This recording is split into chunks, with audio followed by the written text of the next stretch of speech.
मध्य प्रदेश की राजधानी भोपाल में सरकार के खिलाफ बैनर, तख्ती और नारेबाजी के साथ मैदान में उतरे डॉक्टरों के कारण 3 मई से पूरे प्रदेश में स्वास्थ्य की चुनौतियां बढ़ सकती हैं। प्रदेश भर के तकरीबन 15,000 डॉक्टर 3 मई से हड़ताल पर चले गए हैं।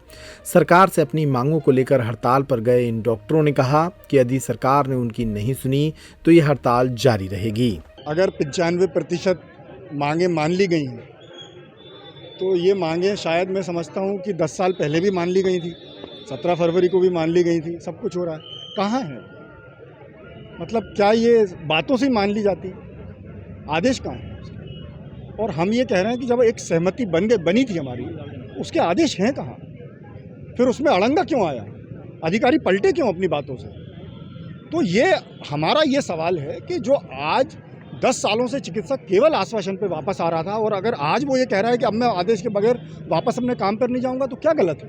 क्या वो सिर्फ आश्वासन के आधार पर चलते रहेंगे? उनके कोई अधिकार नहीं है। वो गांव में बैठा हुआ आदमी और यहाँ पर जो आदमी काम कर रहा है, किन विपरीत परिस्थितियों में काम करता है वो। कहीं लाइट नहीं, कहीं पानी नहीं, कहीं बिजली नहीं, उसके बच्चों के पढ़ने के लिए वहाँ पर स्कूल नहीं, कोई बड़े अधिकारियों की तरह उसके पास सुख सुविधा के साधन नहीं, उसके बाद भी काम कर रहा है। कोविड जैसी परिस्थितियों में आपने देखा होगा कि क्या काम किया है हम लोगों ने। 3 साल तक कोई आदमी 6-6 महीने तक अपने घर नहीं गया, और इतना काम करने के बाद, इतनी मेहनत करने के बाद, प्रदेश को इस विपदा से निकालने के बाद आप ये कहेंगे कि बस अब हम कोई आपको लाभ नहीं देंगे, आपके कोई अधिकार नहीं देंगे, तो फिर मुझे लगता है कि अब इसके बाद बचा क्या हमारे पास में? ये आंदोलन के अलावा हमारे पास कोई रास्ता नहीं। आज भी शासन के पास समय है, हम बिल्कुल, हमारे दरवाजे खुले हुए हैं। आज भी शासन हमको बुला के ये कह दे कि ये आपकी बातें हैं, ये हम आदेश आपको दे रहे हैं, कृपया करके वापस जाइए, हम वापस चले जाएंगे। डॉक्टर्स का कहना है कि वे अपनी कई मांगों को लेकर लंबे समय से लड़ाई लड़ रहे हैं, लेकिन सरकार उन्हें गंभीरता से नहीं ले रही है।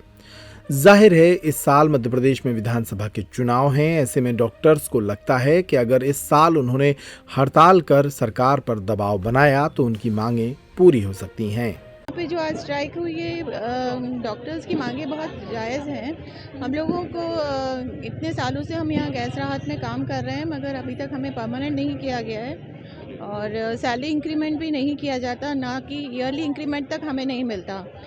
तो हमारी मांगे तो यही हैं कि हमें परमानेंट किया जाए और इंक्रीमेंट मिले हमें, और छुट्टियों के लिए भी हमें विदाउट पे जाना पड़ता है। डॉक्टरों की इस हड़ताल से एक तरफ अस्पतालों में मरीज परेशान हो रहे हैं, तो दूसरी तरफ डॉक्टर भी सरकार के आगे झुकने का नाम नहीं ले रहे हैं। भोपाल के हमीदिया अस्पताल में डॉक्टर हड़ताल पर बैठ गए, जिससे काफी मरीजों को परेशानी हुई। डॉक्टरों की यह अनिश्चितकालीन हड़ताल कब तक चलती है, यह कहना फिलहाल मुश्किल है।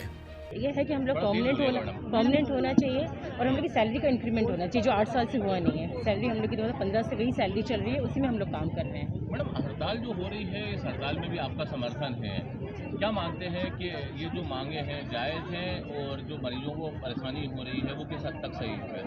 और वैसे मरीजों को परेशानी तो नहीं होनी चाहिए, लेकिन हम बाहर से डॉक्टर्स बुलाए गए हैं, डॉक्टर से वो अरेंज हो गए हैं। मरीजों को परेशानी तो किसी भी तरह की नहीं होनी चाहिए, लेकिन हम लोग की जो मेन मांगे का तो यही कि हम लोग को परमानेंट किया जाए, सैलरी इंक्रीमेंट हो, हम लोग को लीव वगैरह दी जाए।